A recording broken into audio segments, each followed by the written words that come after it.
untuk memperbaiki struktur hidung yang miring atau efek kecelakaan atau yang memang kurang mancung gitu.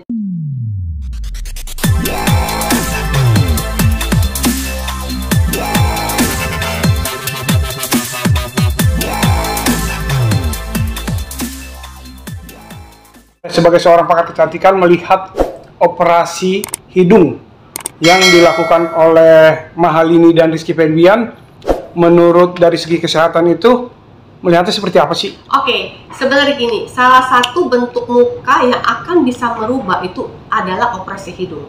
Dengan kita operasi hidung pasti mukanya jadi berbeda. Contoh, ada pasien saya mukanya biasa, maksudnya sebelum operasi hidung mukanya seperti ini. Pas operasi saya sampai nggak kenalin loh, oh kok begini gitu, maksudnya beda banget. Jadi after operasi hidung itu pasti muka akan berbeda. Jadi salah satu yang merubah bentuk muka adalah operasi hidung. Jadi saya melihatnya operasi hidung tidak masalah, misalnya hidungnya bisa saja terjadi kecelakaan atau hidungnya tidak simetris atau hidungnya kurang puas, kurang mancung misalnya. Jadi operasi hidung sah-sah saja sih. Jadi tidak ada masalah kalau mau operasi hidung, sah-sah aja. Apa sih yang menyebabkan banyak orang itu mengoperasi hidungnya? Apakah terjadi perubahan yang sangat drastis untuk kelihatan dari wajahnya atau seperti apa?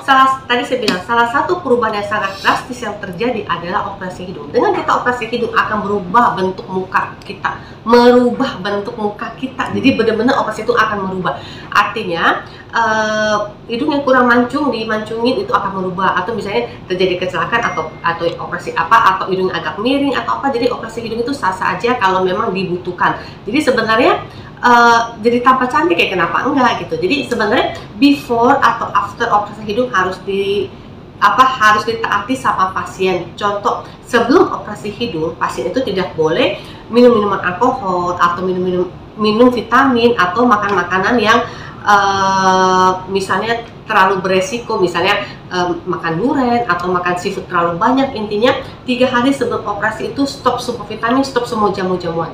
Hindari makanan yang beresiko yang tinggi gitu, misalnya terjadi takut gatal atau apa. Itu sebelum operasi hidung. Sesudah operasi ada juga yang harus dilakukan, misalnya jangan habis operasi hidung udah diperban, udahlah nyaman santai, tidak. Pada saat dia bersin pun harus pelan-pelan, atau dia menguap pun juga harus pelan-pelan. Jadi tidak boleh sembarangan kutak-atik gitu selama 3 bulan. Selama 3 bulan itu ya. Oke, pasca sehabis operasi hidung mungkin ada pantangan-pantangan nggak mungkin yang dilakukan seperti makanan? Setelah operasi hidung pasti ada pantangan-pantangan dilakukan. Jadi namanya juga ini kita kulit ya, kulit yang bertumbuh. Kita masak sesuatu implan, entah implan dari mana lah. Oke, kan kita memasukkan sesuatu di dalam hidung kita, bisa dari implan dari body atau implan silikon yang memang aman ya buat hidung gitu. Jadi setelah melakukan operasi hidung, yang tidak boleh dilakukan ada yang pertama sauna, atau pijit-pijit hidung di area sekitarnya, atau menguap jangan terlalu besar, atau ketawa pun jangan terbahak-bahak gitu ya, dan jangan terlalu kutak-atik hidungnya, gitu aja sih. Selama pasien mentaati peraturan operasi hidung itu pasti aman, asal di tempat yang tepat ya, di klinik yang tepat gitu.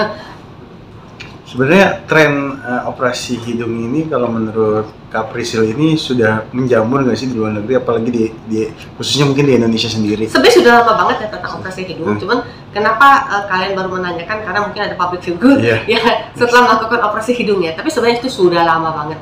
Tapi sebenarnya bukan hanya buat kecantikan, tapi untuk memperbaiki struktur hidung yang miring atau efek kecelakaan atau yang memang kurang mancung gitu. Jadi pasien melakukan operasi hidung ya memang karena ada yang ingin diperbaiki gitu. Sebenarnya ada jenis-jenisnya nggak sih? Ada yang tergantung permintaan, ada yang mau kayak betet tergantung permintaan dan tergantung cocok. Jadi gini, operasi hidung kadang-kadang ketemu pasien yang memang kebiasaannya operasi hidungnya tidak bagus, dia bongkar, pasang lagi, aduh. Jadi sebelum melakukan operasi hidung, saya sih menyarankan untuk filler dulu. Untuk filler mengisi, filler itu kan tidak permanen, akan hilang kurang lebih 1 tahun. Mengisi dulu, lihat cocok gak? Cocok gak sih kalau hidung aku mancung, cocok gak gitu? Biar aja, filler aja dulu, udah cocok, mantep, baru melakukan operasi sesuai yang kemarin itu gitu. Oke, kalau operasi hidung itu mempengaruhi untuk suara gak? Kan maaf, kalau Rizky Febian kan penyanyi, Mahalini pun penyanyi. Ada pengaruh untuk suara nggak? Tidak ada pengaruh karena hidung di sini. Tidak ada pengaruh untuk segala sesuatu, tidak ada pengaruh. Asal setelah operasi hidung ada hal-hal yang tidak boleh dilakukan, memasak lah, atau panas-panas yang tadi saya bilang, atau terlalu sering berpegangan hidungnya, menguap, berbicara, tertawa, itu harus dihindarkan ya. Jadi jangan sampai efek operasi hidungnya sudah bagus, tapi namanya juga setelah operasi kan masih riskan gitu untuk infeksi, untuk tidak stay di tempatnya. Jadi harus dilakukan hati-hati lah. Oke. Ini mungkin kalau untuk masyarakat pengen tahu nih, kan sebagai pakar kecantikan mungkin Kak Priscilla tahu nih untuk budget untuk kita operasi hidung itu sekitar berapa sih pasarannya? Nah, sebenarnya gini, di Indonesia itu sudah bagus ya operasi hidung, sudah bagus dengan dokter yang tepat. Sebenarnya kalau yang mau keren-keren, saya mau di Korea, belum tentu hasil lebih bagus di Indonesia loh. Misalkan ada pasien saya dari luar negeri operasi, tapi karena tidak puas datang kemari, saya tidak mau terima karena yang bekas itu yang susah. Untuk direvisi-revisi itu saya repot. Jadi maksudnya sebenarnya di Indonesia itu udah bagus untuk operasi hidung. Budgetnya sebenarnya antara operasi hidung sih tidak terlalu mahal ya. Mungkin budgetnya antara 25 juta lah. 25 juta. 25 juta ke atas, 20 juta ke atas. Oke. Tapi perawatannya agak sedikit ini nggak, mungkin agak susah nggak kalau kita after dari ini? Oh ya, yang tadi saya bilang 3 bulan itu masa pemulihan, masa kita transisi, masa kita untuk tidak terlalu kutak-atik. Itu ya.